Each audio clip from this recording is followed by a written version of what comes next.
You have the brake system. So you want to identify the defects in the braking system. Now, the brake system is made up of three crucial elements, and it helps slow down and stop a vehicle. The three major elements are the service brakes, the emergency brakes, and the parking brakes. They're not three separate brakes. They're the same brake, but they operate on different functions.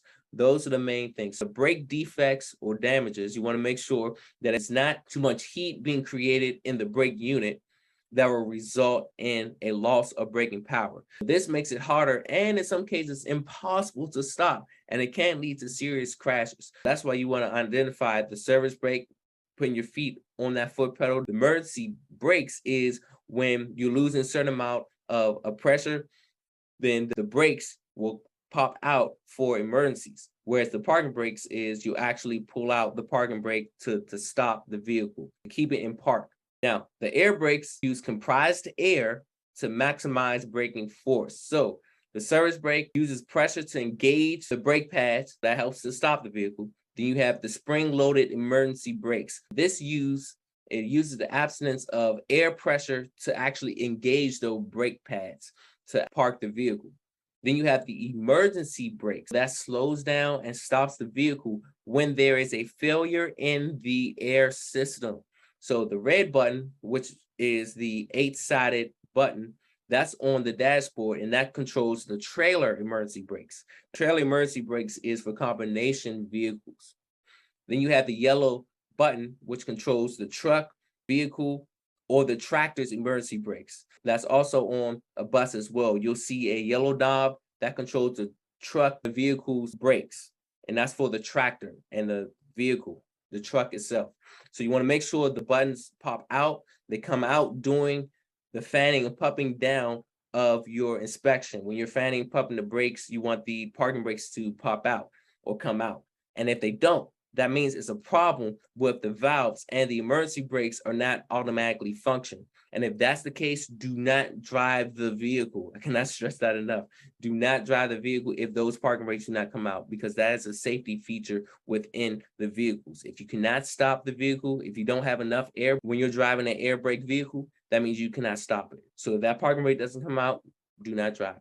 Then at the wheel components, which is parts of the braking system, you have the wheel components within the braking system where the actual brakes takes place. You have these parts. You have the hoses, the brake chamber, you have the slack adjuster and push rod, the shoes, the linings, and the drum. Specifically, the brake shoe is a unit of a brake that contracts or decreases the rotating unit to supply braking force that's needed. So when the brake shoe is attached, think about it, brake shoes. Now, you have hoses. It delivers air to the brake chamber so it can operate safely. You have the brake chamber. The chambers, which is the chambers with a spring brake, it'll have two air hoses coming from them. It's either a service chamber and a combination of a service and a spring brake chamber.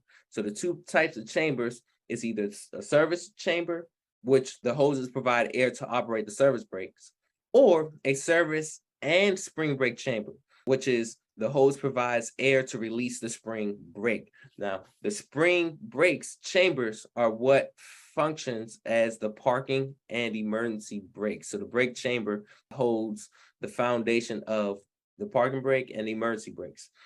That's something to keep in mind of. The slack adjuster and push rods, that determines how much the brake action is needed to apply the brakes if the slack adjuster has too much free play. That means the brakes will not apply or work properly if it has too much play. That's why checking the push rod, it should not have no more than 1 inch with the wheels chalked and the brakes released. Keep in mind of that.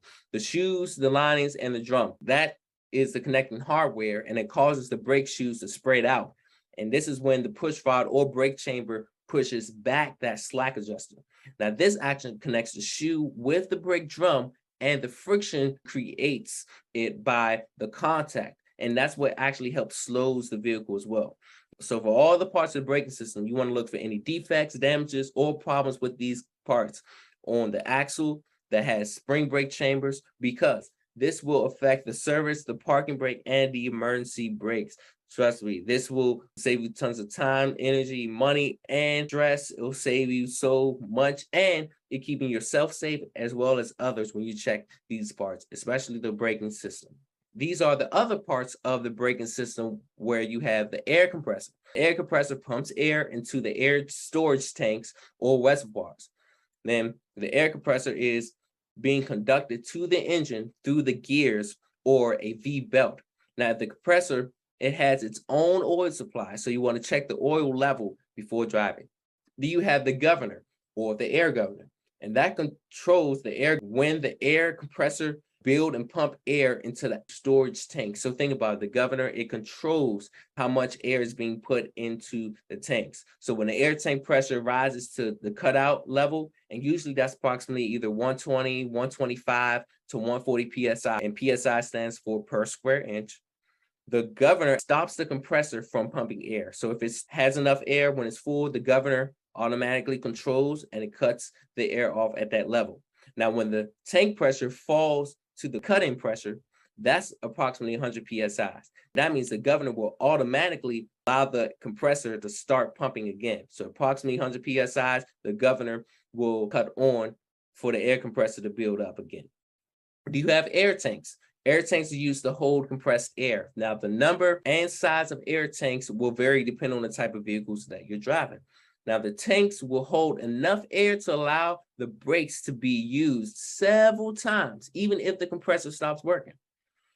Then you have safety valves, or also known as an air safety valve. This protects the tank and the rest of the system from too much pressure.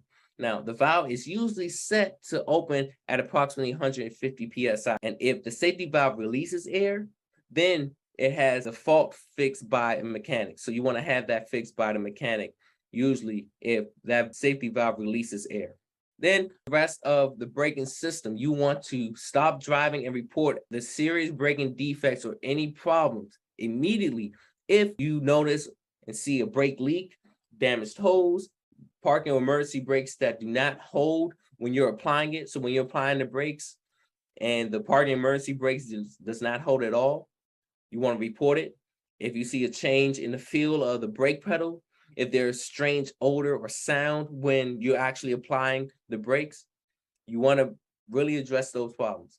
Then resolve any serious defects before operating any vehicle. This also includes normal wear and tear, and you want to report those on your DVIR, such as brake lines that's approaching their limit, the parking brake that is slow to apply or it does not hold a vehicle in place when you're testing it out, and the air compressor that is not keeping up with the air demand itself. So these are signs of serious defects, and make note of that.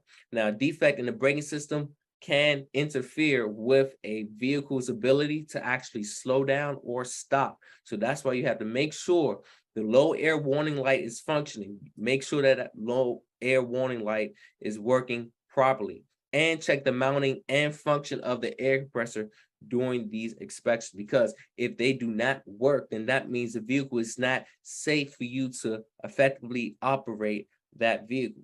Then you want to check for defects. So note any defects of the air hoses, brake chambers, push rods, brake shoes, linings, and drums. So this includes the unit of the adjustment, damaged pads, lines, rotors, or drums, oil contaminated wheel areas, cracks in the brake drums, shoes, or pads. Other possible defects when you're inspecting your vehicle, it can include audible air leaks when the air brakes are applied, brake line damage and securement, the parking brake system that will not hold the vehicle in place of an emergency brake system, because that will not automatically engage. Just being mindful of some of the defects. A defect would be the parking brake system will not hold on the vehicle in place, or the emergency brake system will not automatically engage. And then a low air warning device or gauge that is not functioning or working properly. You must make a note of that. The vehicle may be difficult to stop if defects or problems in any at the wheel components or parts of the braking system. So it can be difficult to stop, and you always have to note it if you see any of these defects or problems. Check for defects, be on the lookout for the following when you're doing your walk around pre-trip. And you want to report them if you see these types of defects immediately. So if you see any missing, loose, or breaking components or parts, if you see an air tank that's not properly secured, a brake hose that has been worn through out the layer, or it's showing signs of bulging, if you see brakes out of adjustment or it's out of line, if you see damaged, cracked, or excessively worn brake lining or pad or drums or rotors, and if you see an oil contaminated brake assembly, so that means if you see brake assembly being contaminated by oil, then you have to report these defects immediately. And if you identify or find any serious defects, do not continue to drive and get that repaired right away and report it on your DVIR at the end of the day. I cannot stress this enough. Report it if you see a hose rubbing against something, but it has not been damaged. Report it if the air compressor seems to be slow and filling the air tanks. If the compressor cuts in and out at different pressures during the day, and if you get a lot of oil or water out of the air tanks when they are drained at the end of the day, then you report it on your DVIR at the end of the day. Now note, several defects could lead to strange odor or sound when the vehicle is operating. So when you're operating the vehicle, this could happen. And if it does happen, do not operate your vehicle until you locate and find the problem. And you want to determine if it's one that it should be repaired immediately or recorded on a DVIR once that problem has been located. With the braking system, you have anti-lock brake system, also known as ABS. Now, the ABS controls will lock up and it prevents skids and loss of control that will possibly cause a jackknife.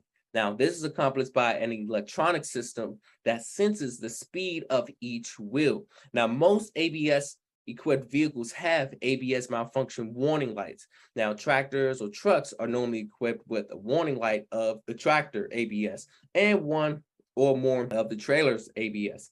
Now, note, trailers, which is a combination vehicle, trailers are normally equipped with a yellow light at the driver's side rear corner. Now, certain vehicles and combination vehicles, a warning light may turn on for a short period of time, usually for a second or two, when the brakes are applied. Now, if this happens, contact someone just to verify and make sure that this is the normal for your vehicle, because some older vehicles have these types of functions and certain vehicles operate or function differently. So definitely you want to double check, verify, and make sure that is normal for the vehicle that you're driving and operating. And then the anti-lock brake system, these lights should turn on for a few seconds when starting your vehicle. So you want to watch it after you turn the key on and the self-check is done. So note, it may also suddenly turn on while you're driving as well. Just be mindful of that. And the ABS malfunction light will come on if the system is not working. Now, you will still have properly working brakes, but that means the anti-lock function may not be working itself.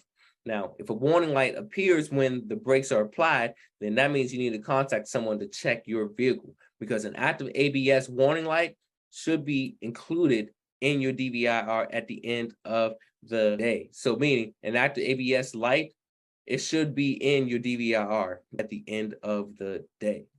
Hey, BET Training here. Listen, if you really had true value out of this video, go ahead and click that like button and share some honest comments about this video, because this is going to help other people as well see the video and get the value information, so that way they can be inspired by what you're doing right now as well. So also, if you want to get the latest updates, go ahead and click the subscribe button, so then you can be able to always be updated on the next instant video that will be put out. So again, go ahead and do that. And this video was sponsored by BET Life Services and CDL for Life.